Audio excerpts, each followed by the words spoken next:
Wir stehen hier vor dem Zentrum inhaltlicher Auseinandersetzung der Arbeiterfotografen. Prekäre Verhältnisse, Obdachlosigkeit, Armut, Wohnungslosigkeit, also diese Dinge alle, Kinderarbeit. Hier ist mal ein ganz schweres Thema, nämlich der Versuch, pazifistisch zu sein. Eure Leichen stinken noch vom letzten Kriege. Fotos von Richard Woike, die drei hier oben, und daran kann man gut erklären, wie die entstanden sind. Also mit dem Fotoapparat, der da drüben steht, wurden Glasplatten belichtet, die genau dieses Format haben und die wir hier als Originalkontakte von damals als Vintage Prints sozusagen sehen. Mit den Kontakten hat man besprochen, ob man mehr Bilder in dieser Richtung braucht oder nicht. Und diese Originalkontakte waren zum Teil bei Thormann vorhanden und zum Teil wurden sie von der Familie Woike dann ergänzt.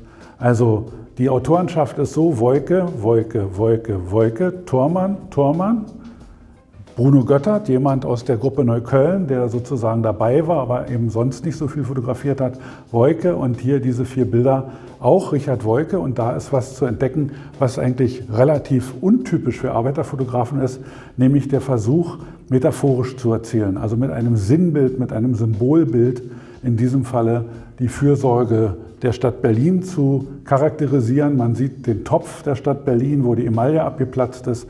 Man sieht das Ausgussbecken, wo dieser Hahn dran ist. Und diese Art von Insatz hat wirklich nur Woike gemacht. Und man sieht natürlich die Mittagsgabe, den Hering und die Bratkartoffeln im Eigentum der Stadt Berlin.